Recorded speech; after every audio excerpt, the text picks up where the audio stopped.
You're listening to Wicked Problems. I'm Richard Delevan. Global plastic production is at 400 million tons per year. That's expected to triple by 2040. It's almost like an unfathomable number, right? But we're introducing this material at a huge velocity to our planet. Plastic production would be the fifth largest country in the world in terms of emissions. So, it is directly linked to the climate crisis. I just want to say one word to you. Just one word. Yes, sir. Are you listening? Yes, I am. Plastics. It's World Oceans Day today, the 8th of June, 2024, and you might be wondering what our Climate Tech show is doing focused on plastics. Stay in your lane, you might be thinking, and we sort of thought so too, until one day our son Theo, whose voice you hear closing each of these shows, who's worried enough about the climate crisis to want to be on this show, came out with something startling when we were driving around.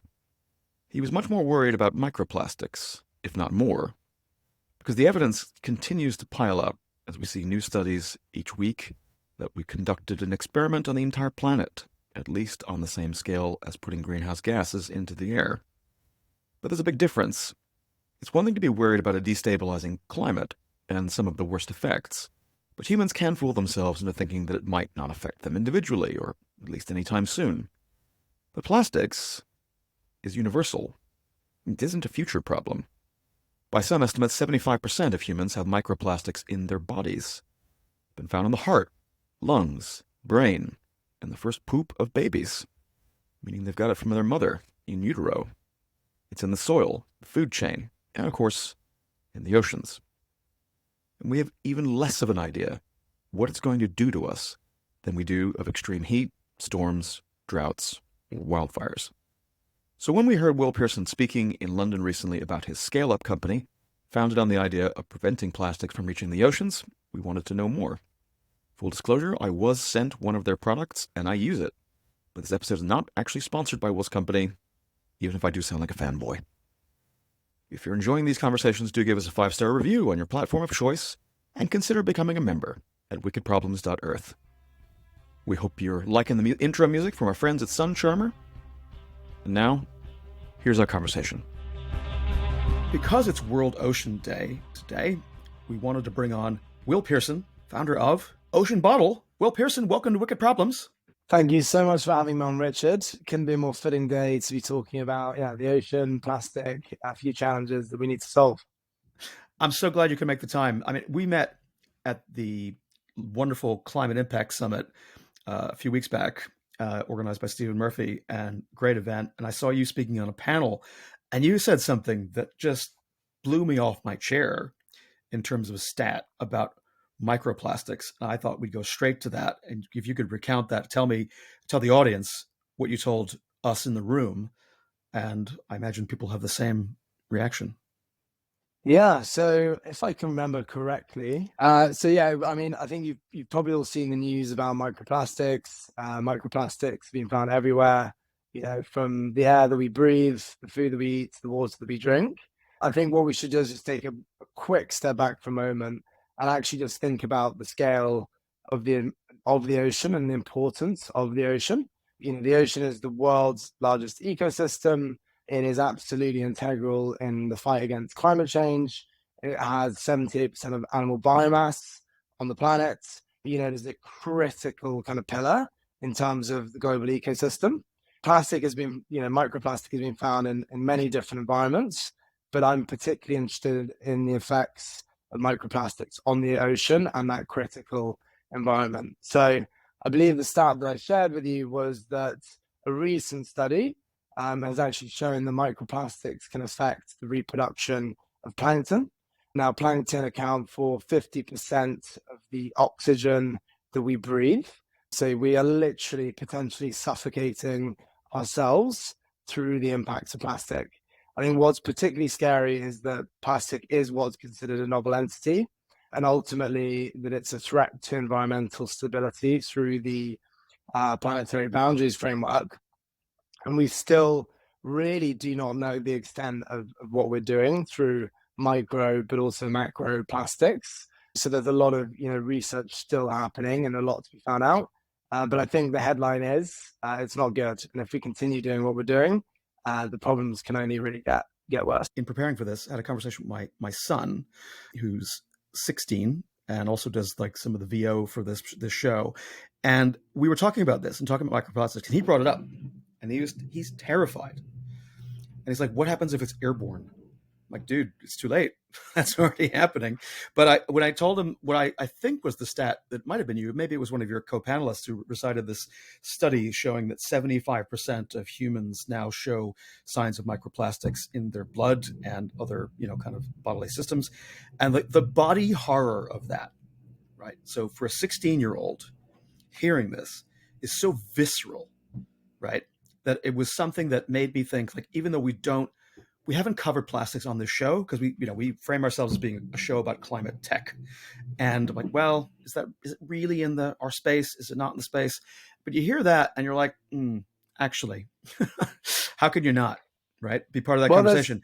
And so I think it's really, so what you guys are doing is that's why I wanted to get you on the show. Amazing. I mean, there's some really interesting, extra stats, not to kind of drown you in them, but they're kind of linked to a little bit of what you were saying. So currently, global plastic production is at 400 million tons per year. That's expected to triple by 2040. It's almost like an unfathomable number, right? But we're introducing this material at a huge velocity to our planet. And actually, if you took plastic production as a sort of emission, it would be the 5th largest country in the world in terms of emissions. So, it is directly linked to the climate crisis.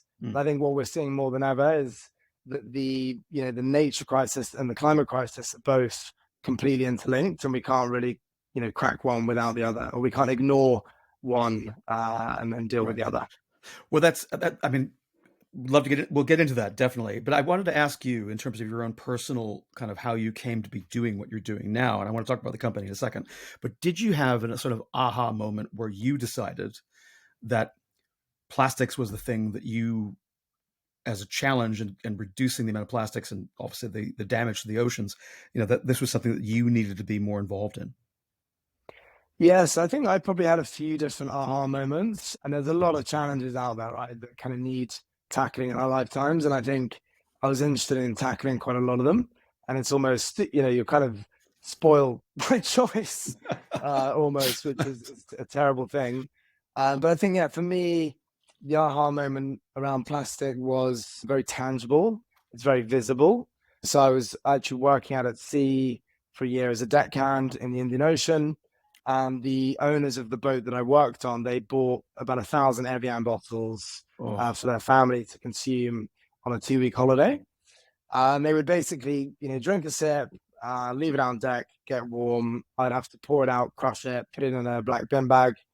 And then it would get sent off to an island in the Maldives called Tilafushi, where they basically just burn all the plastic, and you could kind of see it smoldering in the distance.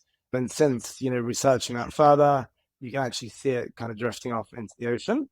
But then, since then, multiple moments that have inspired me. So I was actually traveling in Colombia. I saw rivers just packed with plastic. And obviously, as soon as the seasonal rain comes, all of that just pours straight out into the ocean. So, for me, there are a lot of different moments. But I think kind of seeing it quite visibly kind of got me keen to tackle it.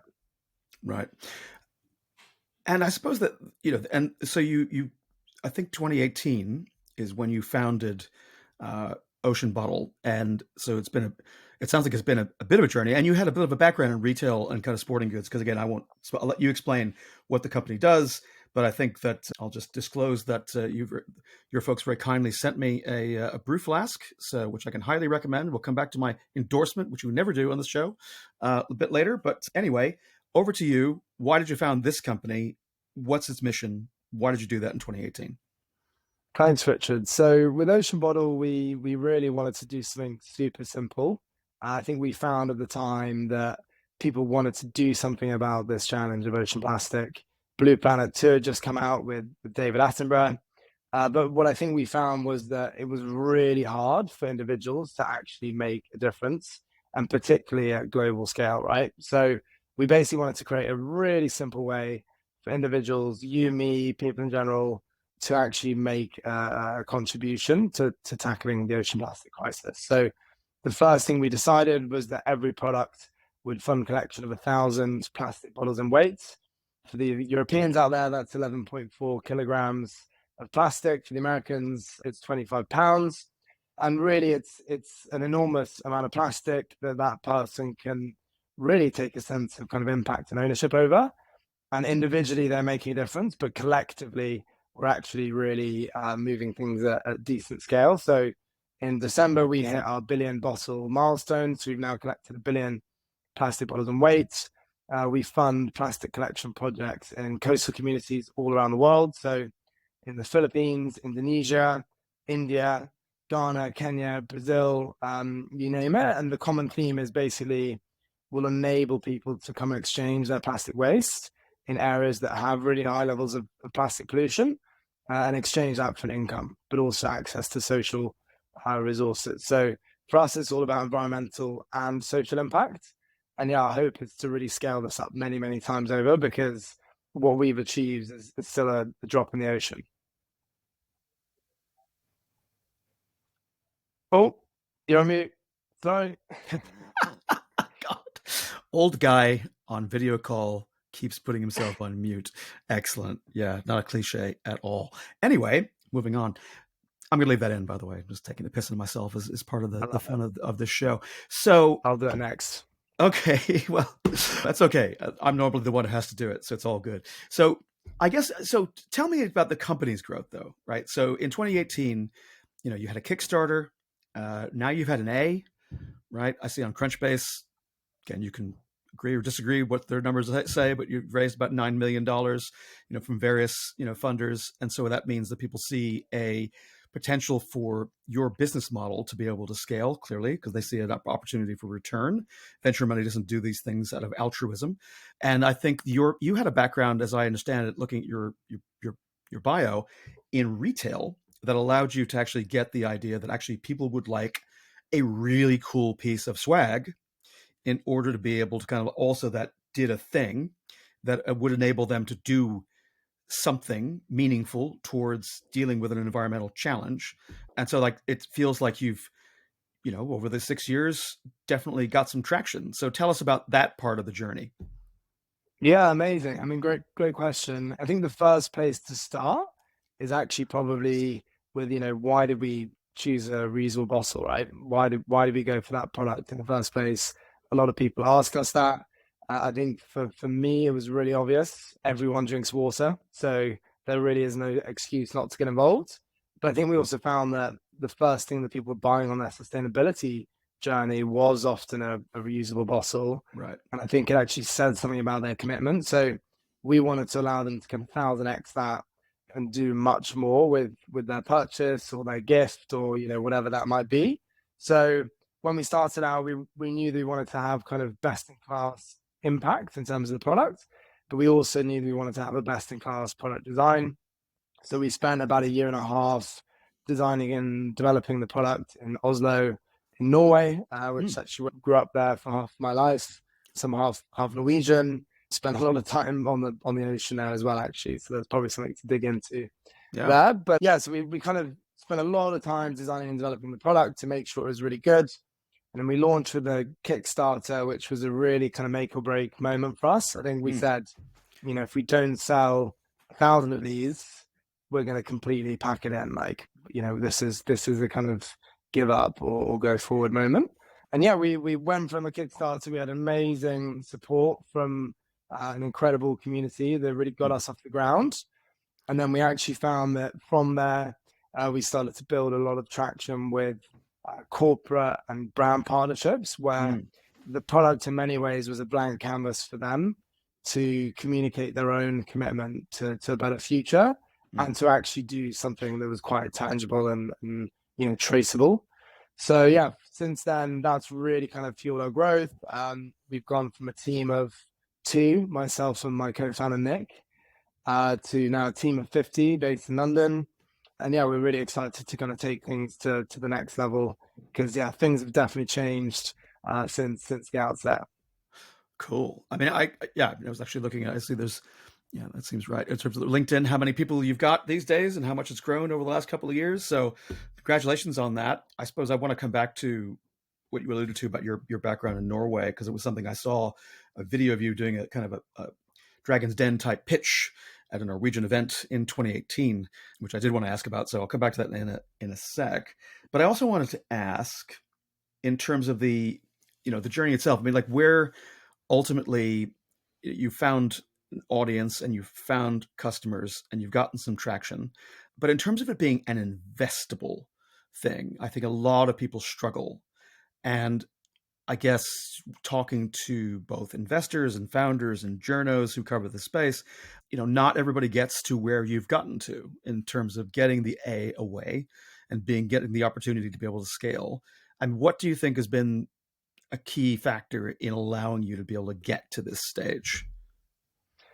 Yeah, I mean, I think this is almost an even better question than the last one, and it's quite timely, I think, in the space as well, because we need to deploy an enormous amount of capital into all these innovations to really scale them up fundamentally and scale them up fast. So I think for us, the landscape has certainly shifted since the beginning. So at the start, we were having conversations where people just didn't understand that you could be a profitable company and you could be doing kind of good for the planet at the same time.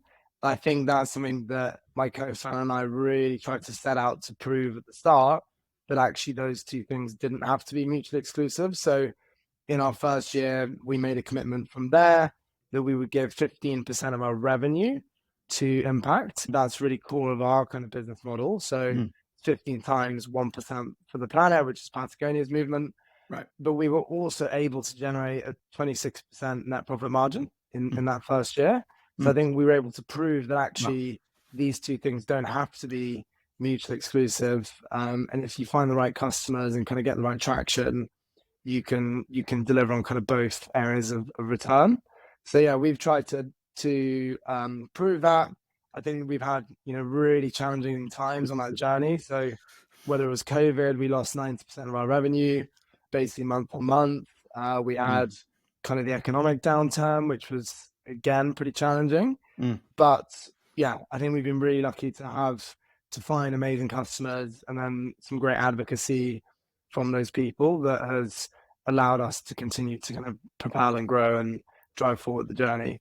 But yeah, I think that's sort of it from my angle, at least. Well, I mean, I have to say, I mean, again, having worked in a startup as the COO of a software place for a number of years, the stories you're telling are very sort of giving me slightly PTSD a little bit, but also it feels like, I don't know if you're a fan of Eric Ries and the lean startup kind of methodology, but it feels like you've internalized a lot of his lessons, even if you're not using them explicitly, in terms of finding these pivot or persevere moments. And so congratulations on navigating a lot of these challenges.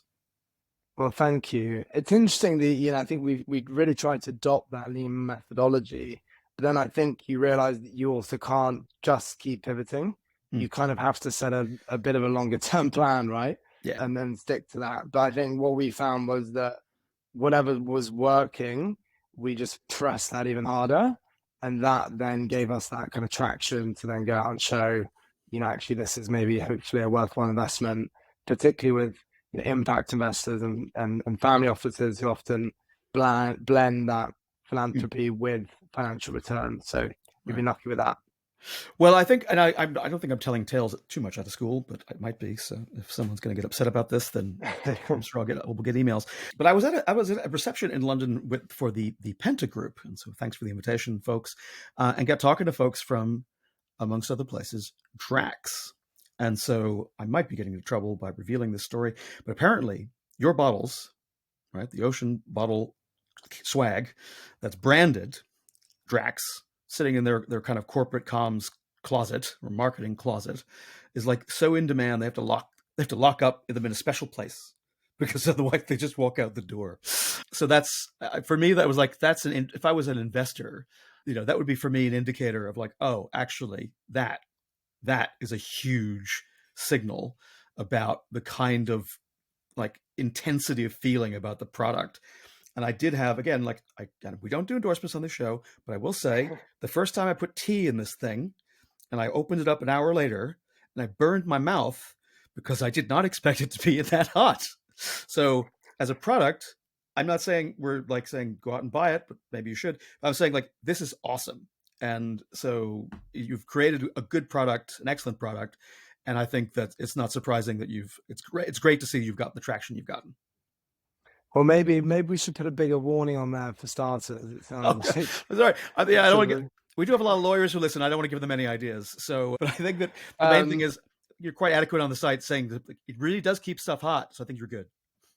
amazing. Well, I'm glad to hear that. And honestly, thank you. I think we really did try. We invested a lot in the product development because I think we genuinely knew that if it wasn't good, people wouldn't buy it in the first place. But I think more importantly, they wouldn't use it in the first place.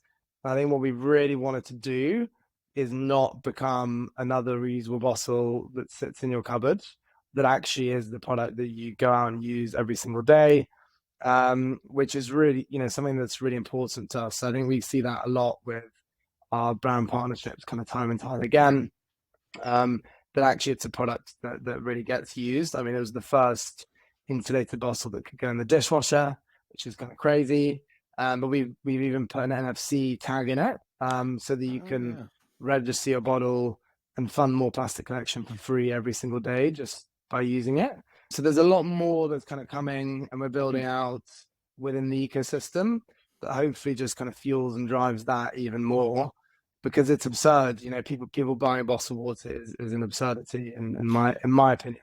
But Well, hey, it is what it is. Definitely objective, right? It is what it is, right? So, I mean, like, I think that, I mean, I spoke to the guys who founded Ballygowan, right? I mean, remember with the Irish bottled water company, and when they went on in Ireland a program called The Late Late Show, and the host of this must have been the 90s, early 90s probably, saying, like, why would anyone pay you for water? That's insane. Like, we've spent trillions of dollars in order to be able to have water you can just get from the tap basically for free. Why would anybody do this? And the guy was like, you wait. And here we are, 400 billion tons a year later. It's pretty wild, right? I mean, if you think about probably the last 50 years, we have been led to believe that bottled water is a sort of luxury that you should buy because, I don't know, it tastes better, status, whatever. Yeah. We did a recent study, actually. We found that London has less public water fountains than ancient Rome. So we've actually, we've gone backwards in the course of 2,000 years. And I think there's now some amazing technology that actually allows for, delicious filtered water that is actually, more premium and probably better than what you could get in a mineral bottle that also comes with plastic that no one really wants. Fair enough. And so, look, I wanted to come back to this, something you mentioned about your background and how that may have influenced you. And so you mentioned you spent half your growing up in Norway. Now, I have sadly only spent a very short amount of time in Norway, but I have many friends who have lovely stories to tell about days spent sailing, going to islands on the coast, camping, loving the lifestyle of being in Norway. So what was it like for you growing up there, and how did it influence your choices to do some of the things you've done? Yeah, so I actually kind of grew up as a bit of a landlubber in the UK for starters, and then I moved to Norway. So my parents, my mum's Norwegian, they dragged us there when I was about 10. So I went kind of straight into Norwegian school. I had to learn Norwegian pretty quickly. And what I think I found was that they do live very closely kind of with nature. Any opportunity that they have, they're either out on the water or in the winter, they're up on the mountain. That is kind of the lifestyle there. And they're really keen on protecting their environment, like really, really keen. And I remember, so my grandparents lived up in northern Norway, so just south of the Arctic Circle. I mean, it's about a 12-hour drive from Oslo, so it's still pretty far. And we would go sailing there in the summer. So we'd sail up through the fjords to Lofoten, and it was this kind of pristine nature. And I just remember being out on the big blue and just an incredible feeling and an environment. So I think without a doubt, that inspired me, and I feel really lucky, to be honest, to have had that experience. And I think part of my motivation is wanting to kind of protect that for the benefit of everyone, because for current generations, but future ones, I think it'd be such a shame if we trash what we've got, to be completely honest. 100%.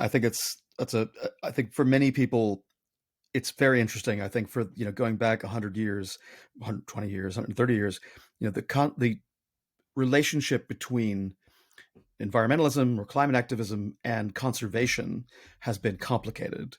And it used to be that if you cared about the environment, you were probably a outdoors person, a Theodore Roosevelt type. You loved being out there, and that's the reason you didn't want things to be ruined, because we have nice things and I don't want them ruined by stuff. And that was like the way you motivated people to care for many, many decades about this. But because lifestyles have, for most of people in the OECD anyway, we spend too much time on devices indoors.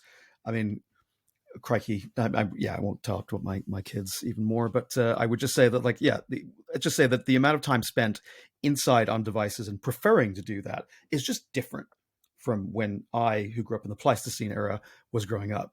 And the amount of time that you'd spend outside was just, you just did that. Your parents just said, get out of here, don't come back till dinner, I don't want to see you. And you just had to go outside just to be able to just have a good time, talk to your friends, whatever. And that just doesn't happen as much anymore. And I wonder, is that something that, how do you suggest that? I mean, again, as a bit of a random question, a bit of advice for folks who are working in this space. You've been on the product development side, you've been on various other aspects of this. Do you think it's important that people have that kind of connection with the outdoors, with the environment, to be able to actually care about this stuff? Or can people continue to have the kind of consumerist lifestyle that most of us have and just go, yeah, also I'll buy the bottle because that'll just allow me to salve my conscience a bit? Yeah, it's a really good question. I think, I don't think that they're mutually exclusive. I think, you can live a life that is, pretty kind of city dweller and still care about future generations, the current trajectory, perhaps protecting nature and so on. I think it definitely helps. I mean, I'll be honest, I've spent a lot of time chained to my laptop over the last few years in my inbox on Zoom, and I haven't probably had that on connection podcasts like this. On podcasts like this, to nature that I would have wanted to. I think one thing that's really interesting to think about here is that basically since the very beginning of humanity, we have been at war with nature. Whether it's, not trying to get killed by a lion, killing them instead of you, to clearing, bushes and shrubbery that just make life difficult for you, to, not wanting to be killed by a shark in the ocean. It has literally been survival. And I think that's really interesting when we think about our relationship with nature, because we've always been at war with it. And I think now we're starting to understand that actually we're part of nature. And because we've been at war with it, it's going to actually come back around to bite us potentially even harder. So, yeah, I think, whether it's to inspire you more, but actually just get, more fulfillment in your life, I think spending time outdoors is amazing. Touch grass. That's it. Go in the ocean. Exactly. That's it. Go in the ocean. Cool. I think we're actually doing pretty well on time, but I wanted to make sure we get time to talk about a couple of other things. I guess back to the company for a sec. I wanted to get a sense of like what ultimately, I'm not asking you for the secrets you've put into your investor decks about like when, what your exit plan is or whatever else, but like what does success look like in, you've been going this for 6 years. VCs put money in generally with a clock. What is your ambition for the company 5 years out from here? Yeah, so we've actually recently been working on our kind of 2028 roadmap, which, funnily enough, is 5 years away. Our real kind of long-term vision is that we want to build the world's largest brand for the ocean that really allows individuals, people to actively contribute to kind of restoring it for future generations.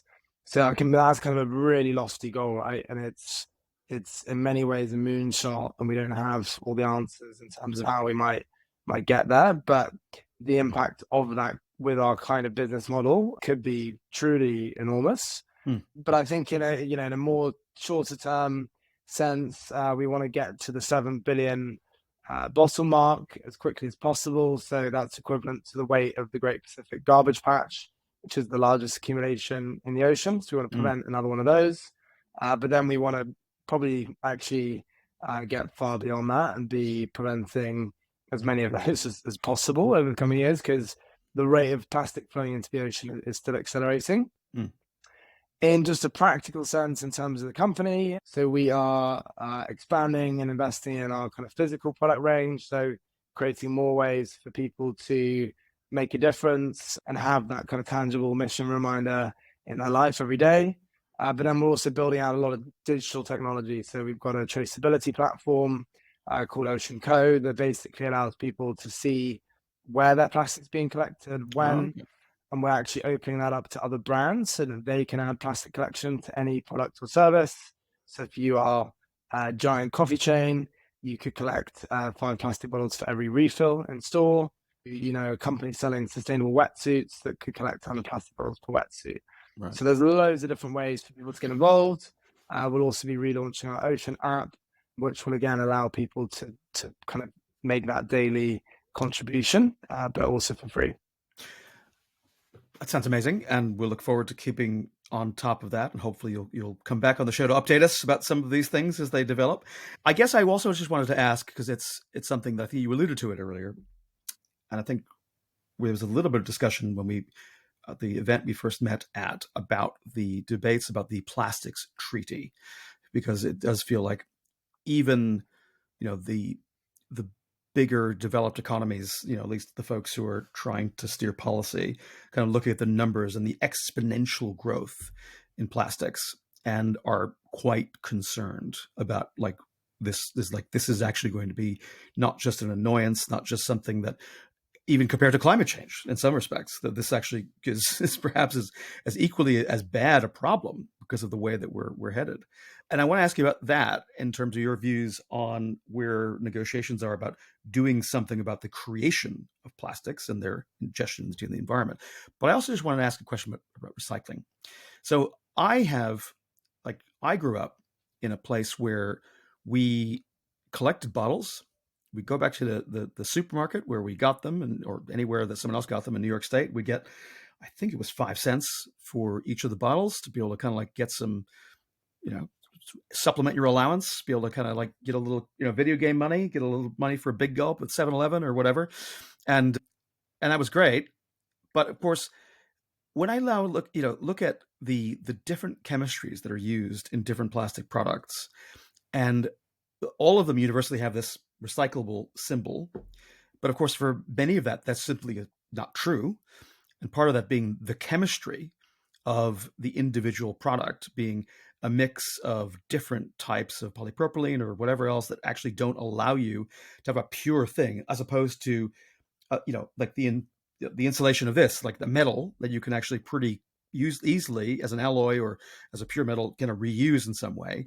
Recycling plastic is really, really hard chemically and really, really expensive. So just any thoughts on that? Again, you're not in the recycling business, so I'm not asking you to defend any of that. You're there to help solve a problem with plastics. But for me, I don't think most people actually understand how big of a problem that is and how much we've been told a story over 40 years that, as it turns out, isn't exactly true. To your point about the Maldives and the burning of the plastics, your thoughts? I mean, it's a really, really difficult question, and I'm going to try my hardest to kind of break it down as simply as possible. I think the key first statistic is that only 9% of all plastic that's ever been made has been recycled, which I think just kind of tells the story of almost what you were saying there, right? And for context, the comparison, right, is that 80% of copper that's ever been mined is still in circulation, in all of human history. So the comparison there is hugely important. Exactly right. So a crucial element here is value, right? So with copper, you have a valuable material that actually has a resale value. With plastics, it is cheaper to produce virgin material than it is recycled material, and that's the equation that has got us to kind of, I think, where we are today. But also, just unfettered, rampant consumerism and deriving this convenience economy that has basically resulted in thousands of different materials and applications. So with our plastic collection projects, just as an example, we actually collect now a lot of different types of plastic. So we collect high value plastics like PET bottles that can more conventionally be recycled, although they still downgrade every time you do recycle them, through to your low value plastics like your multi-layer films, etc. Basically, they have a negative recycling value. So if we look at the problem in terms of plastic production, we really kind of see it as a design issue. Fundamentally, we're using material that is not designed for purpose. Why are we wrapping a lettuce in a material that lasts for 400 years? Well, It Liz makes no Truss, sense. Liz Truss might have a view on that, but we'll keep going. She might have a view on that. I'm sure. And you should get her on to talk about it. So we fundamentally see it as a design issue. So there's the good news there is there's some amazing material innovation happening around plastic-free materials and ultimately materials that suit the application. And I think we're never going to get rid of plastics, right? They're not going anywhere. Mm-hmm. But I think the dream scenario is that we end up with a world where the plastics that are used, they're fit for purpose, and they actually can be recycled at end of life. And so how do we get there, right? It's like we've heard a lot of the news about this plastics treaty and negotiations. So how do we actually get to that regime where there are these more conscious and purposeful choices about how we use plastics? Because I agree completely. Again, you'd be insane to say like, yeah, we should have sterile environments in hot operating rooms that use plastic to be able to ensure, that kind of hygiene or whatever else. Like that would be crazy. But you having some thought about how and where and some rules about when you can employ this stuff seems very sensible. Do you think we'll get there? So I'm going to start with the positive side first, and then maybe the negative side. And I think the negative side is almost the opportunity as I see it. So the positive side is that there's a report that came out several years ago called Breaking the Wave, which shows, specifically in terms of ocean plastic, which is the core focus for us. How do we actually reduce the flow of ocean-bound plastic into the ocean by 80% over 2 decades? And to really kind of simplify the report, you've basically got the design gap. So we really need to start to design products that fit for purpose. I believe that there's a huge amount of innovation coming through in that space. And we're already starting to see, supermarkets adopt compostables for things that are, food elements and so on. And, refill schemes and a lot happening in that space just through innovation, which I think is awesome. And then you've got the other side of the coin, which is what we call the collection gap. So the plastic that is produced and created in the coastal communities that we work in, very little of that plastic gets collected and a lot of it ends up in waterways and flows out to the ocean. And very simply put, if we can actually set up that collection infrastructure and prevent that plastic from entering the ocean and the environment in the first place, it is a not possible, it's plausible that we can actually solve this problem. So I'm not saying that the scale of the challenge isn't huge. We're certainly not going to be able to do it on our own, but there are some really positive things happening within those two spaces. Now, the negative thing is, intergovernmental policy continues to be alarmingly slow. I mean, look at the climate COP. We've had 28 climate COPs and we've known about the problem for that entire time and we still haven't solved it. I think what's even more scary with plastics is that this is a newer conversation. So we're actually, further behind in terms of intergovernmental policy and there's a long way to go. So the more we can step that up, the faster we can move. And I've not been following this as closely as I think you probably have, but so my understanding, again, very, very different from the UN framework on climate change, right, is that, and the COPs that have followed, is that COP is like the Paris Agreement, entirely voluntary, right? There are no enforcement mechanisms. It's like, how can we just kind of keep talking and see where we can get to? Whereas, as I understand it, the proposals for the plastics treaty actually, like the Montreal Protocol about kind of CFCs that were depleting the ozone layer, there actually are enforcement mechanisms. There actually are kind of like, you have to do this stuff. It's not voluntary, as I understand it. So I don't know if that's actually where they're trying to shoot for a higher bar than what they were able to get across in Kyoto and in Rio before that. But it feels like if they are like actually having something with some teeth, might do the job where just continue to just talk, maybe like we are doing for climate, isn't necessarily going to be the best model to follow. What do you think? Yeah. So I think that's really where kind of the negative thing can actually become a positive thing in many ways. I think the issue there is it's harder to get people to sign up to something that is binding, right?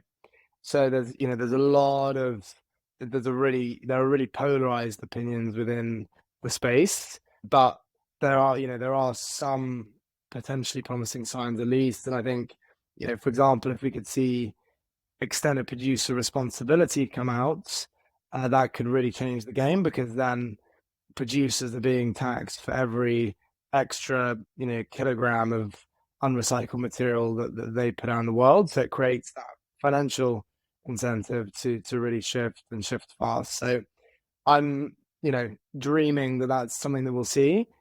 We will get a treaty. I think how effective it is still to be seen. Right. Well, look, I think we leave that on an optimistic note. I think, again, the quote that I always love trotting out from Upton Sinclair is, it's difficult to get a man to understand something when his salary depends on not understanding it. So yes, getting people to sign up to turkeys voting for Christmas, plastics people deciding that, yes, sure, we'll decide to, end our business or curtail it very significantly, is a tough conversation for sure.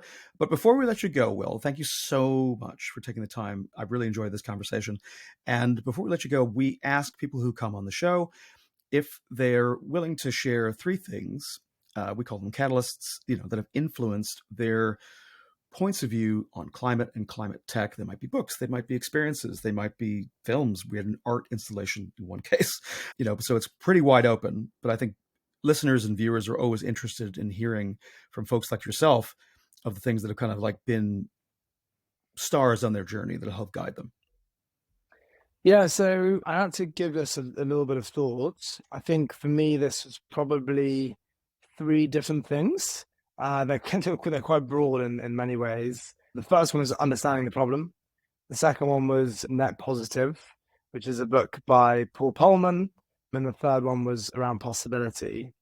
So in terms of kind of understanding the problem, I became pretty obsessed. I sort of went deep reading news, research, reports that have come out. And I think that's enabled me to better understand the landscape that we're operating in, and maybe the mechanisms that we have to move. Net Positive was a really interesting book to me personally.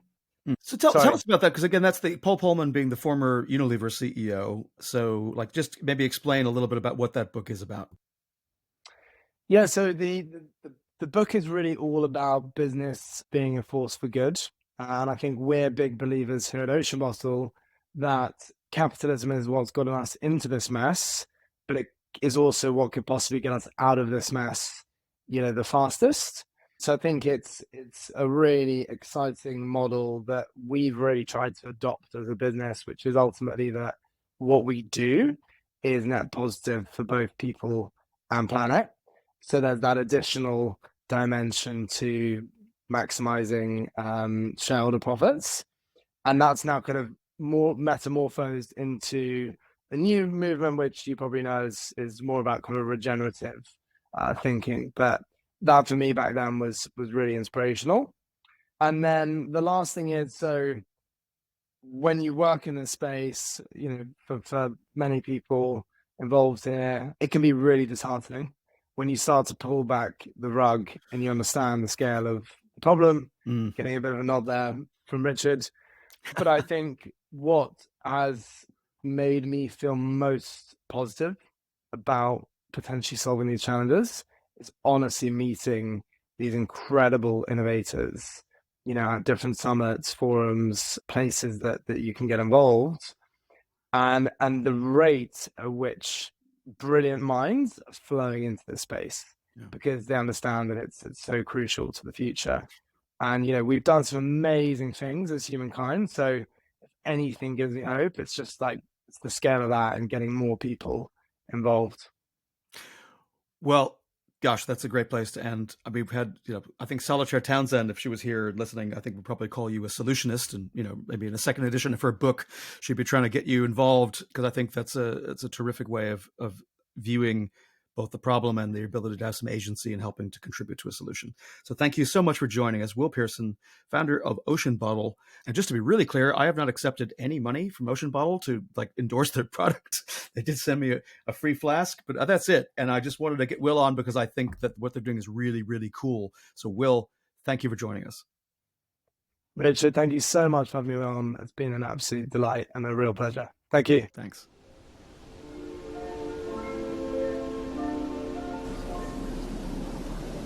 Exactly how do you mean? There's a great future in plastics. Think about it. Will you think about it? Yes, I will. Enough said. That's a deal.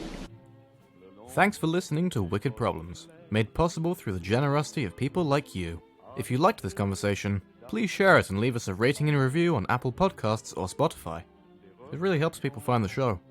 If you'd like an ad-free version of this podcast, consider becoming a paid subscriber at wickedproblems.earth. You'll also get our newsletter, all our show notes, member-only goodies, and you'll be supporting media that wants to tell the stories at the frontier of climate tech, the place where people and politics, technology and capital meet and shape the future. And whether it's one you'd want to live in. Wicked Problems is written and edited by Richard Delevan. Production assistance was provided by me, Theodore Delevan. Wicked Problems, Climate Tech Conversations, is a production of Wicked Problems Limited. Thanks again for listening. Voyez ces oiseaux blancs